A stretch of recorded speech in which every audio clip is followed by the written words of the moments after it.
like, share, and subscribe, and ring that little bell. Ring the little bell so you're notified when new videos drop. So I'm recording this on, Monday, January 9th, right? We are 9 days into 2023, the anniversary year, and I've learned something very important about 2023 and Doctor Who, which is kind of important, as this is, I would say, fundamentally a Doctor Who channel. I talk about other stuff. I'm about to do a lengthy video about Westworld, but I talk about other stuff as well. But, mainly a Doctor Who channel. And here's what I've learned. In 2023, it's a lot easier to have a Doctor Who channel. I remember, but maybe not last year, but prior to Doctor Who Flux, right? And maybe even after the Jodie's second season, or something, somewhere around there. It was a nightmare to find things to do videos on. I do daily videos, right? It was a nightmare to find things on. Thankfully, there was a lot more going on with Big Finish I was listening to. I have to really dig for video content. Not so much anymore. There is just such an insane plethora of articles of very, very different types, which is really nice. Used to be as well, during the Chibnall Whittaker years, the articles were essentially, because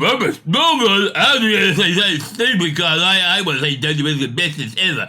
Every freaking article was like that. Everything was stupid. It's still pretty stupid. But now I enjoy watching the normies interact with Doctor Who. I think that gives you an interesting angle into what's going on in the world with the show. So yeah, that's what we're going to. We're looking at. I got a whole bunch of articles open up. I'm not sure how many I will get through, but there's a lot to talk about here. There's a lot to talk about if you like Doctor Who, right? If you like that, and I do like Doctor Who. I'm very, very excited about the new era, and I keep getting more excited. I understand. Many of you out there have trepidations. Now, I want to say, by the way, if you're somebody who feels the Doctor really can't change their skin color, that's groovy, baby. Honestly, that's not my point of view.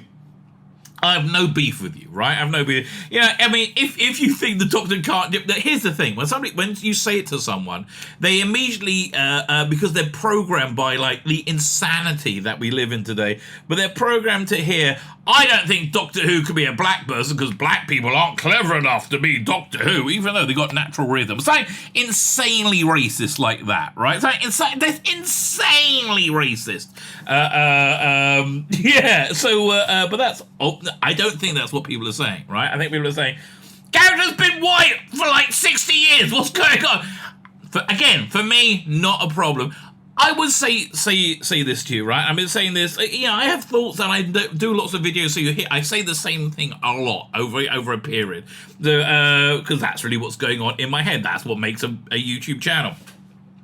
And, the overwhelming vibe that I have coming out from the production right now is Shooting Gut was take on Doctor Who is going to be something completely new, completely different that we haven't seen before, which people are somewhat nervous about, but still 100% authentically Doctor Who. So people go, well, how can that be? That's two contradictory ideas, right? Two fundamentally contradictory ideas. No, it's not, right? Tom Baker, something completely new we had never seen before. Completely Doctor Who. John Pertwee, Patrick Trout, Sylvester McCoy. So many great Doctor Whos, right? And even the ones that don't fit into that mold, in my opinion, right? Your opinion may be different. I think the McGann one was much more... rather than charting a new course, looking back at the past, somewhat true with Colin Baker. They just didn't know what they were doing with him, really. Much better on audio. Capaldi and Matt Smith, same too. I think they was looking back at the past rather than moving forward. I think the other one, moving forward, very much moving forward. So I think that as long as they're not all full of shit, is basically the bottom line. As long as they're basically telling the truth, I think it's going to be good. Check it out, baby, right? Check it out. Maybe think of it as a parallel series, a reboot series, although they very much want to say it's the original, right? Ralph D. Davies in his Doctor Who magazine this month said, we're actually going to have mentioning Mavic Chen in it. So but again, listen, you can view it as an alternate reality Doctor Who. I've always wanted to see that, right? I've always wanted to see an American Doctor Who, right? Just reboot it. with Peter Dinklage, Nerdronic's idea, right? I love seeing Peter Dinklage as a doctor. He exudes a doctor, right? I think he'll give you something you haven't seen before as a doctor, yet completely the doctor. We can totally see that, right? I would love to see that. Like, sadly, when those things happen, they're never really that good, right? Or the only one I can think of that worked in both the English and American version is Steptoe and Son or Sanford and Son, depending on which one. Well, there's also All in Your Family, All in the Family, and Archie Bunker, right? That was two shows where they basically the American networks just bought the scripts and remade it, right? And they both have the reason I think they all work is because they both have their own unique identity. Well, having the core same idea. Red Dwarf never worked with, right? I don't understand why they couldn't work out making Red Dwarf. It's essentially an American version. It's a sci-fi odd couple, right? It's like you've done that format many times before, and you could just rewrite the script. I don't know. But anyway, doesn't normally work out. But I would like to see that. Maybe check it out. I think it's going to be very enjoyable, right? I think it's going to be very enjoyable. I think for you, it's probably best to think of it as a alternate universe. Whatever. I don't know. We have to see what they're actually going to do in the 60th anniversary. But I think they're going to set up that maybe the Jodie Whittaker era, while not being retconned away, like they're going to say everything happened and was real, but probably not in the same universe. Or I'll give you room in your headcanon to say that, which for me is good enough, right? Fine. Before we get into the many articles, like, share, subscribe, comment, all those things are very good. Very, very good. You should try doing all other things, especially subscribing, right? If you haven't subscribed, that really, really helps me out. Thank you very much. Comment, let the algorithm know that there's somebody watching this. That'd be really, it's not just like autoplay. That'd be good, especially if you hate watching. Yeah, honestly, I had this happen yesterday. I can always tell how much I'm right by how freaked out the hate comments are, right? It's hilarious. What was that video? Oh, yeah, I did a video ripping apart Simon Pegg because he's a cockwomble, I said. And then Dr. Alex commented, they're the worst kind. That's why I say comment. Oh, they're good. The comments are good. I'd like tearing apart because he was like, attacking Rishi Sundak for making people math compulsory to 18. Now, while I agree with him, right, I do think Rishi Sundak's a cockwomble. Yeah, I think he's a cockwomble too. I really don't know much about him other than he seems like a complete twat, right? A very globalist twat that's really excited to sell you all into slavery, right? That's really what he said. How he strikes me. But to say, it's the Tories, the Tories are the worst. No, politicians are the worst, right? Politicians are the worst. The Labour, the English mainstream left-wing party, equally bad. Anyway, so this hate commenter was like, freaked out. You can always tell. When you're 100% on target. Anyway, like, share, subscribe, comment. Sign up my Substack, my email newsletter goes there every day it's in the video notes. It's absolutely free. I put in extra stuff too because I'm an extra guy. Yeah, that's the kind of guy I am. I like to, never mind the quality, fill the width, baby. No, I put in. I try and put out a out-of-print Doctor Who novel on Fridays. I really should start doing little video reviews of them so people go, oh, I want to check that out. Yeah, I try and do that, and old articles from Doctor Who magazine. I've got a big digital archive of Doctor Who magazine. I put out stuff I find interesting. It's free, okay? It's free. Sign up to it. Follow me on Instagram. Follow me on Twitter. Yeah, all the stuff, baby. All the stuff. Fine. Let's start looking at these articles. We'll go over here. Is this the one? Doink, there you go. So yeah, I like to start with the most mainstream they have. So Daily Mail, man. There we go. Daily Mail. They very badly reported the recent political struggle that went on in America. Essentially, you got a small part of the more right-wing Republican Party held the rest of the party to ransom so that they couldn't move on. So they say, look, we really got to investigate all this like insane amount of crime going on by the government. Like, we've really got to do it. And so they reported it as like, oh, they completely lost their bid. No! Ended up with the establishment guy, Kevin McCarthy, thanking Donald Trump, which I think was probably the point of the whole exercise. Anyway, I digress. Let's have a look at this. So yeah, I don't know what's going on with the Mail. I think the Mail likes establishment, right? They like establishment. I'm not really a big establishment fan. Anyway, people are worried about American producers having notes on things. No, that's not true. People are worried about Disney Plus saying, hey, let's make it all gay. Can Doctor Who suck a cock? Superman does that, and he loves sucking dick now. So does Batman. So does Robin. Everybody loves sucking dick, apart from girls. Oh, no. They're all gay now.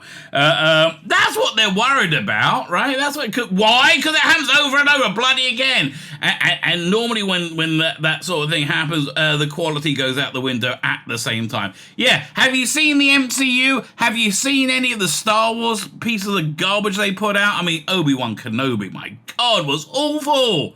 I like Baby Leia. Oh, it was all awful, right? Everything has been awful. That's what they're bloody worried about, Russell. And I think somebody on the official Doctor Who Facebook page, maybe even themselves says, look, now we know that Millie and Ncuti are just going to be friends, which is what the Doctor and canon should be. How about having a gay relationship with the Doctor? How about not, right? How about the Doctor? I'm saying not have a straight one either, but please, can we have a TV show at some point aimed mainly at children where the main character isn't all about sucking dick, okay? That's what they're saying, right? They're bloke sucking dick, I should say. Because again, women don't suck dick anymore. Oh, no. Eat pussy, yeah, sure. But, although, wait a minute, I've worked out a way out, right? A way out.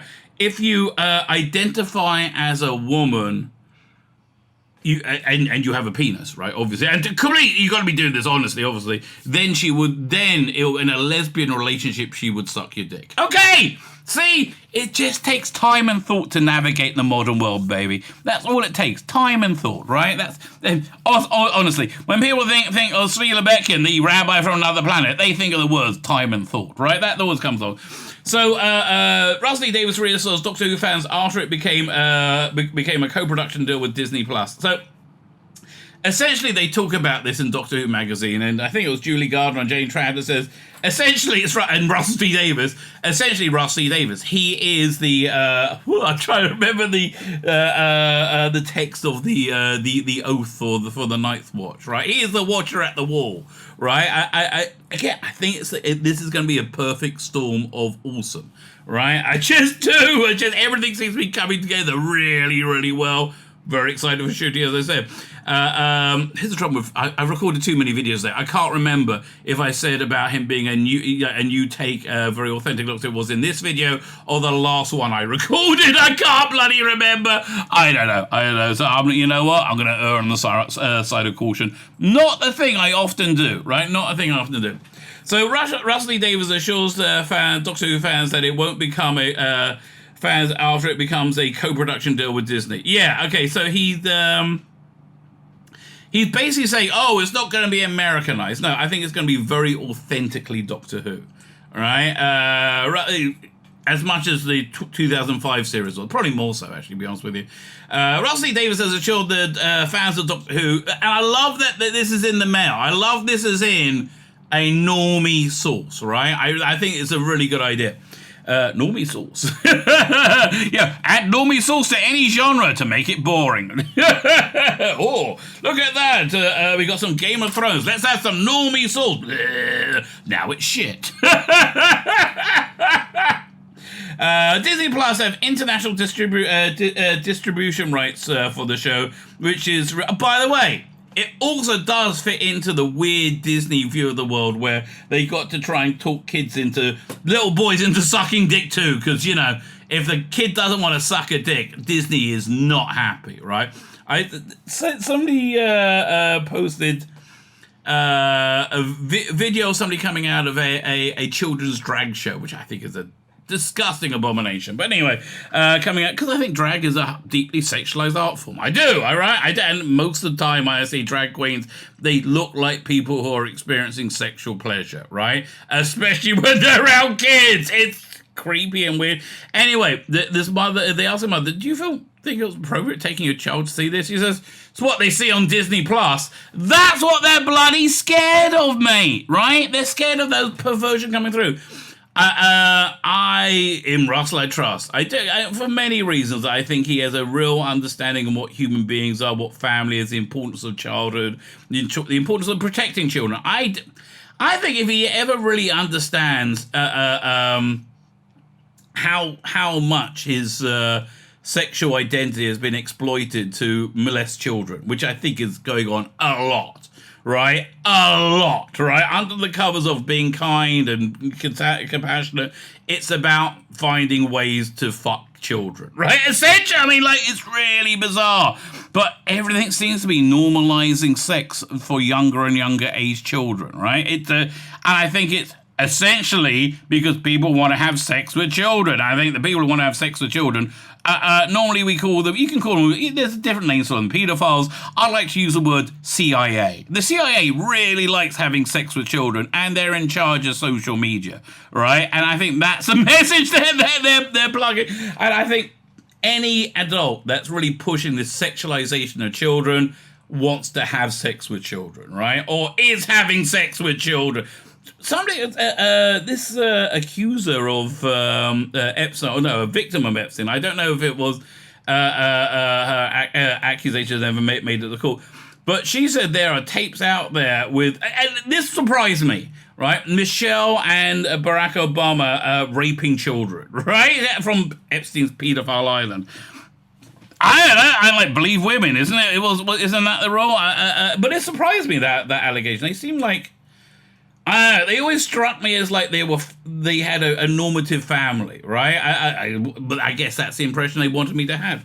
So that's what they're scared about, Russell. They're not scared about turning the TARDIS into a Portaloo, right? Or like what would be an American equivalent of I don't know, a letterbox or something, American letterbox. They're talking about trying to normalize sex for children, right? That's what they're talking about when they say, a bit worried about Disney Plus. I don't think it's going to happen. Again, I've really watched, and I could be wrong, right? I really hope I'm not wrong. I really, really hope I'm not wrong, right? But I watched pretty much all of Russell T Davies' work, and something that shines through is his understanding and love of family, which means he understands and loves childhood as well, right? I think he's genuinely a good person.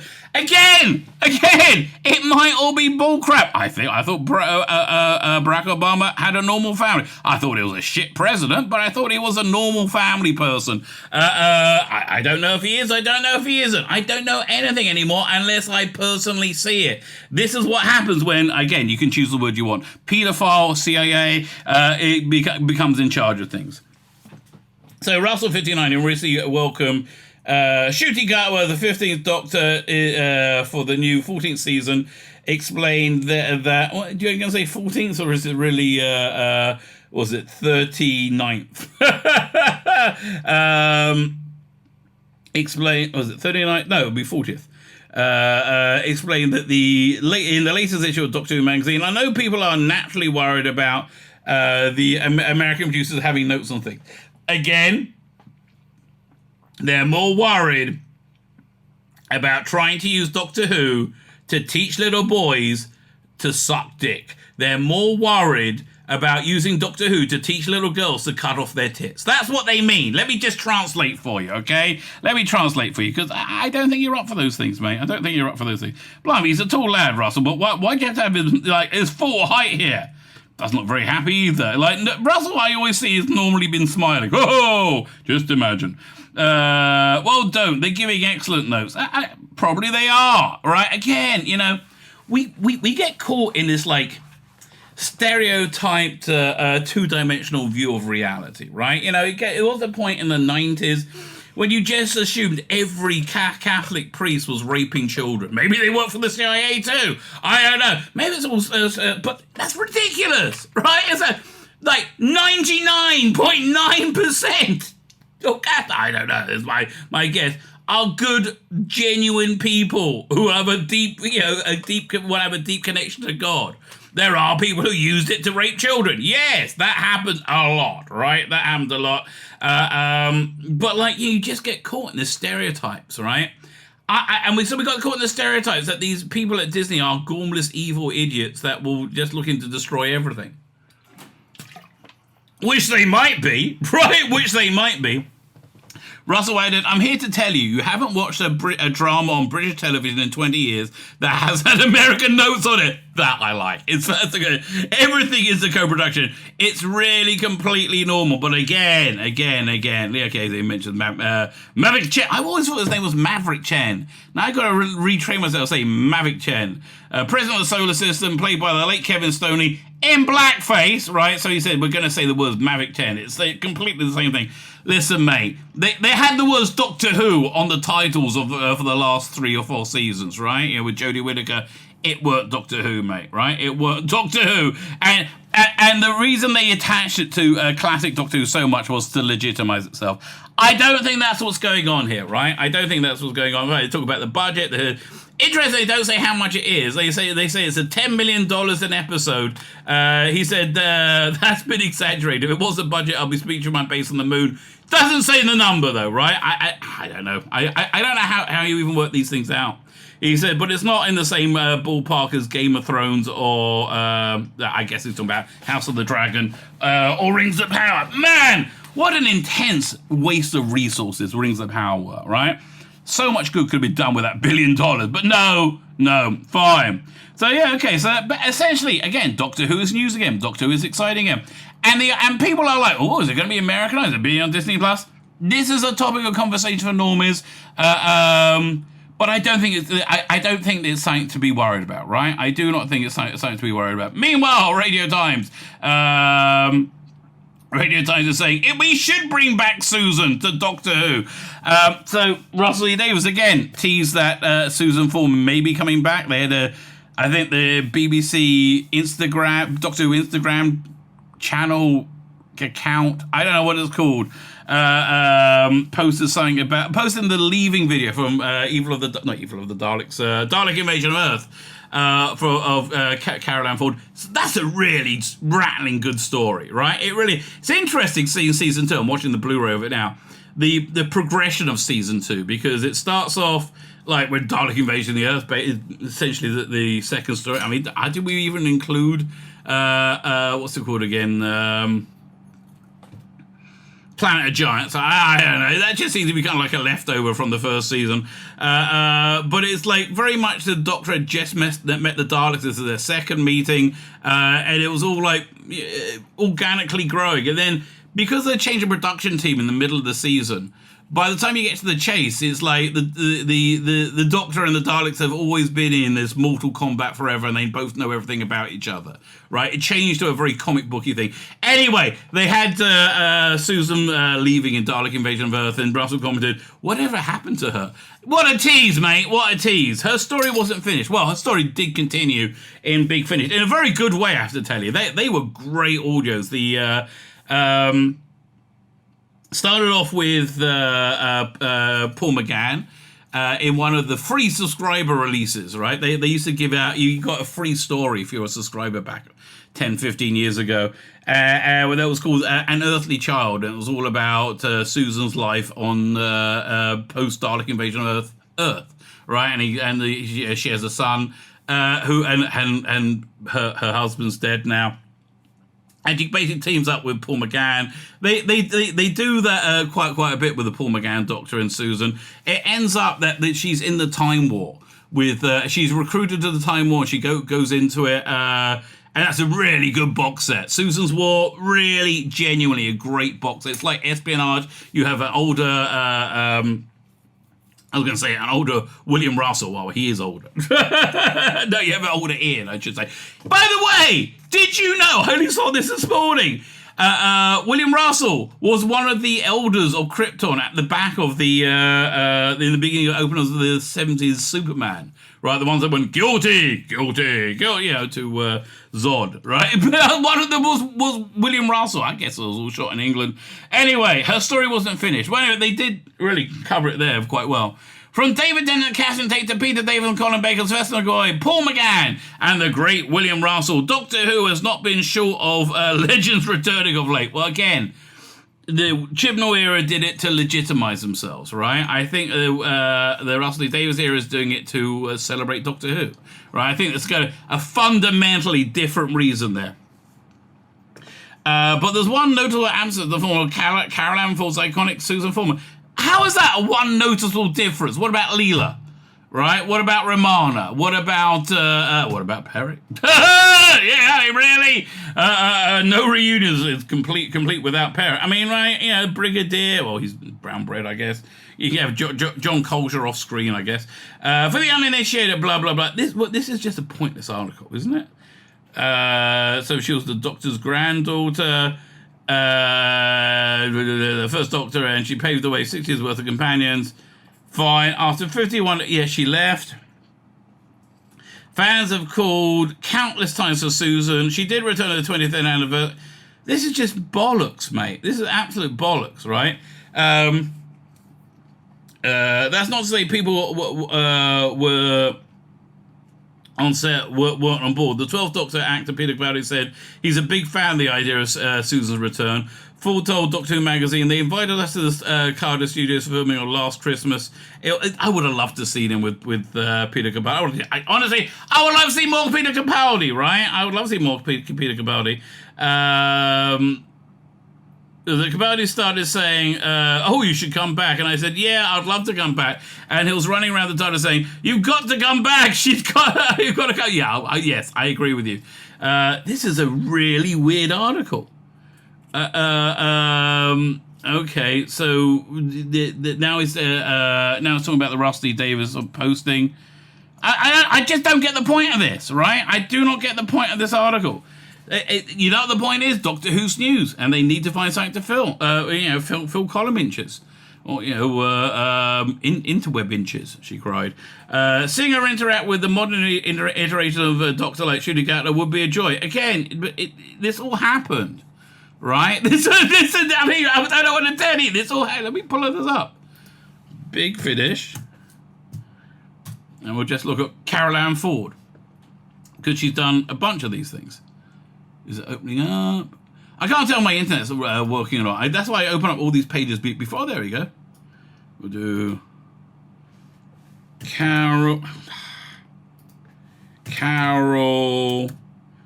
Does she have an E on it? And God, I don't know how to spell it. Hey, 1 second. We'll look over here. Carol Ann. There's got to be something that says Carol Ann. Carol Ann. Hey, you know what? I'm just going to copy. Copy. Doink. Paste. And I had, I thought I had every word wrong. Not, no, let's find the McGann ones. Yeah, she was in this one. Lucy Miller. Oh, that was great. All Hands on Deck. Yeah, 1 second. Let's arrange it sort by recent first.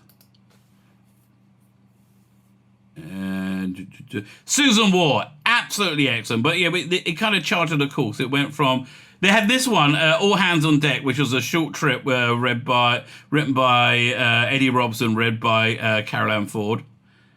But it starts over where these are all like set in the past, like in a classic run. Yeah, okay, this run, An Earthly Child, Relative Dimensions.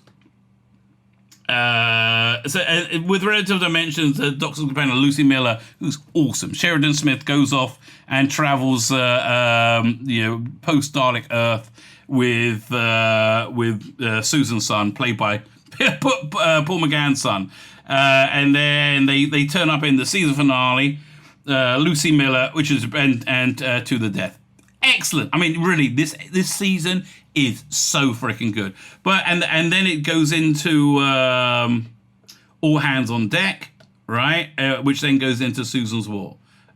So yeah, her post TARDIS, her first Doctor time is pretty well recorded.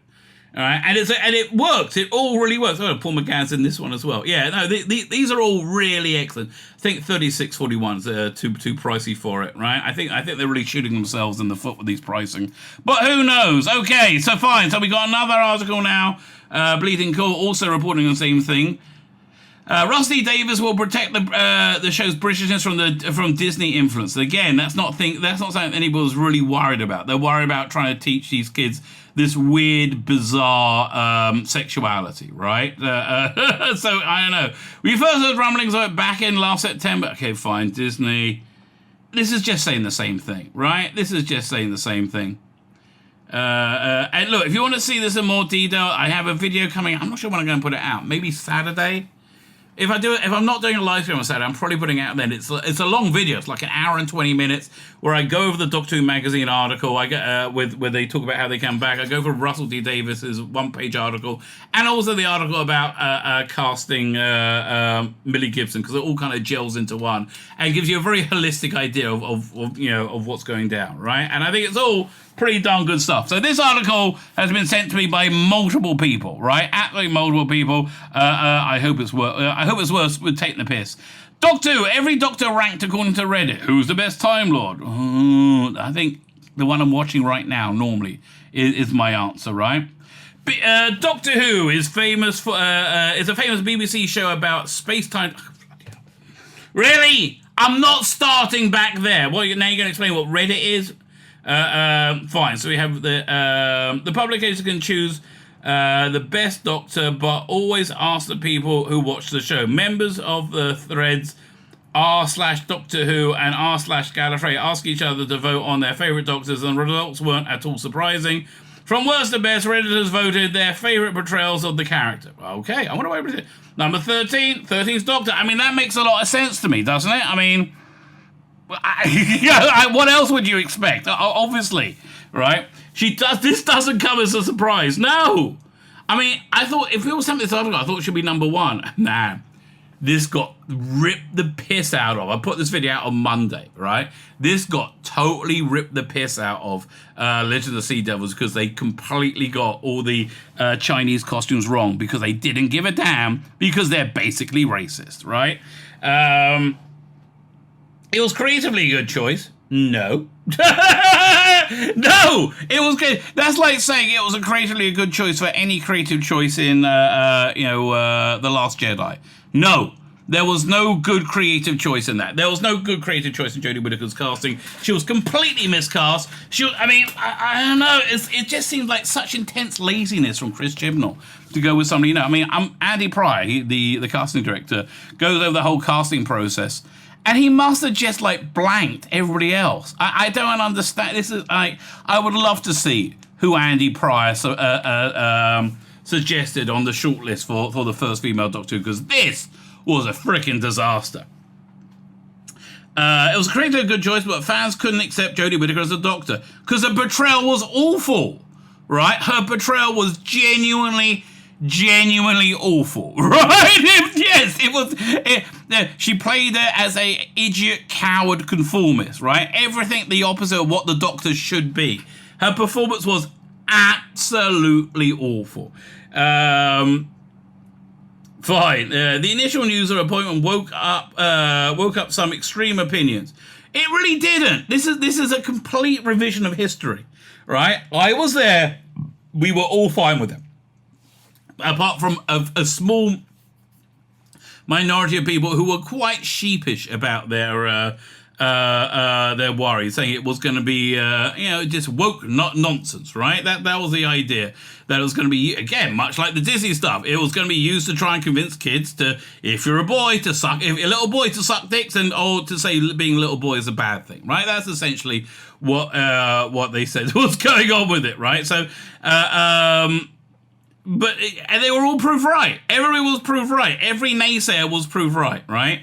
But the vast majority of fandom was like, yes, let's give it a try. Yeah, okay, I think it's going to be fine, right? Many, but many listed that the reason for her being lost was wasted potential.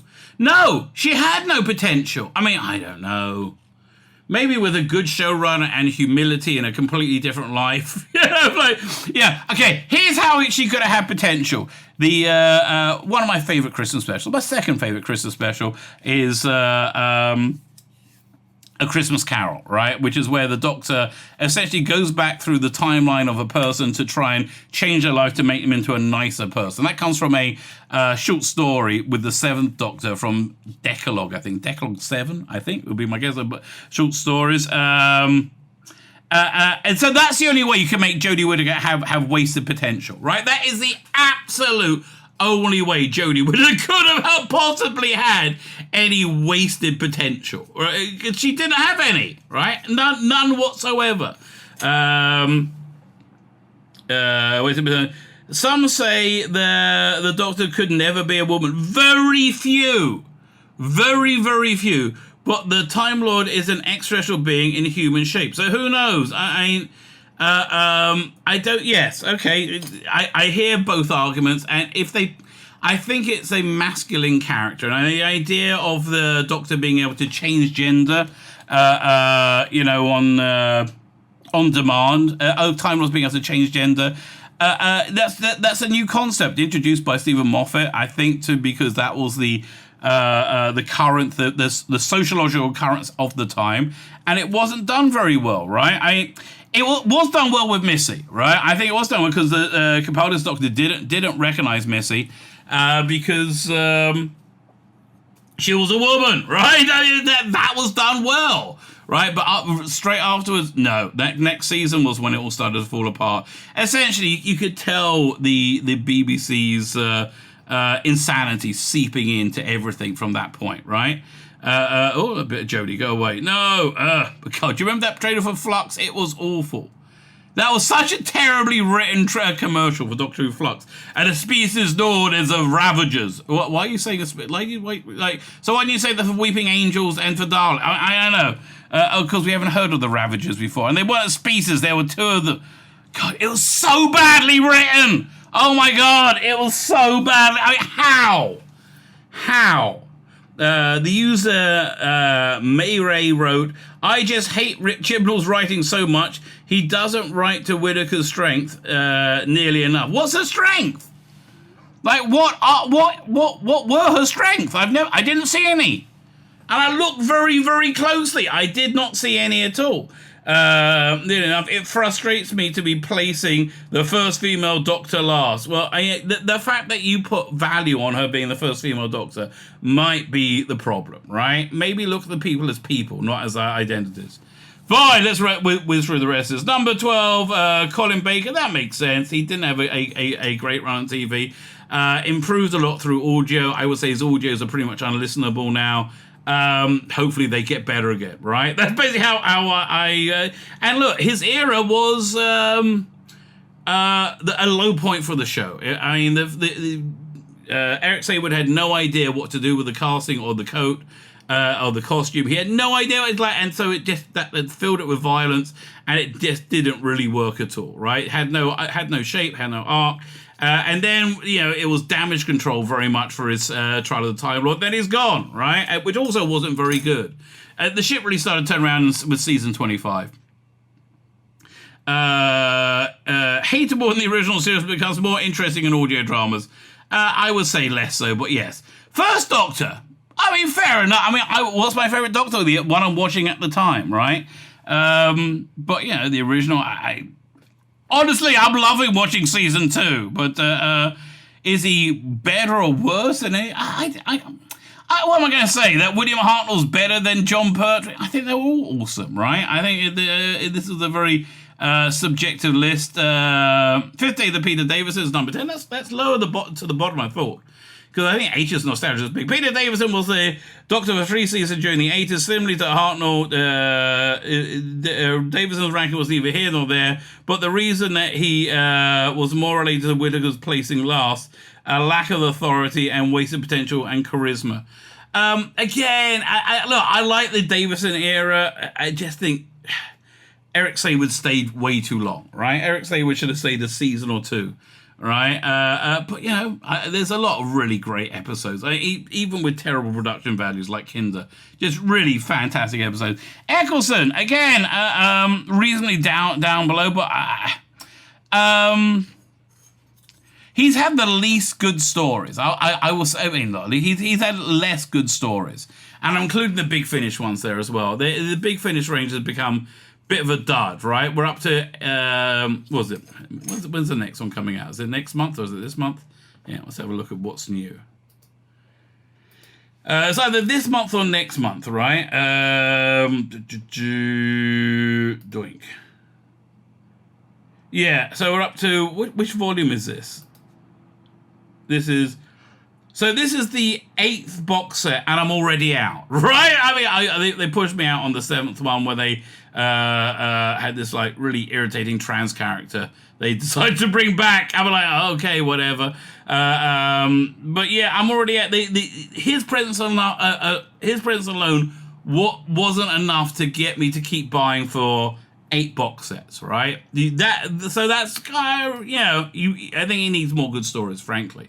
McGann, I don't know. Listen, I think the Lucy Miller seasons were fantastic, right? Fantastic. These lists are always about how far away they are in the viewer's memory. Sylvester McCoy, one of my favorite Doctors. I love Sylvester McCoy's Doctor. But again, you know, he's somewhere far from recent memory. John Pertwee's higher up than I thought he would be. That's actually quite impressive, right? Because it's very hard to relate to John Pertwee in the current day, right? To relate to him as being sexy and suave. It's kind of like watching Austin Powers, right? It's very hard. Patrick Troughton, I think he's higher up because Matt Smith used him as a template, right? I think that's probably why. But yeah, I love Patrick Troughton. 10th Doctor, number 4. I thought he'll be number 1 or 2. Well, that's interesting. Honestly, the reason I think people like David Tennant is because that's where they came into Doctor Who, right? That's when it really exploded. I preferred Matt Smith, so I agree with this ranking. I will put Matt Smith above David Tennant. I might put Patrick Troughton above Matt Smith. I don't know. Again, who's my favourite Doctor? The one I'm watching at the time, right? 4th Doctor is number 2. I'm really surprised. So who's number 1? All right, 4th Doctor, obviously iconic. Peter Capaldi. Oh, Reddit pulls knocks it out of the park. I mean, listen, mate. Again, it's hard to say this Doctor's better than that Doctor, but Peter Capaldi, yes. Oh my God, yes. Peter Capaldi is awesome. Awesome. One of the most awesome Doctors ever. Fan-freaking-tastic. Absolutely fantastic. I love the performance. Probably one of the best actors to play the role. So yes, amazingly, I'm finding myself agreeing with Reddit. So there you go. A little smattering of the what's going on in the media sphere around Doctor Who, which is a lot, right? There's a lot going down because people are interested in Doctor Who again. People are excited about Doctor Who again. People aren't doing the same like monosyllabic reprinting over and over again to the same article. Jodie Whittaker, bestest ever. Oh, toxic fandom. Like the same lies over and over again.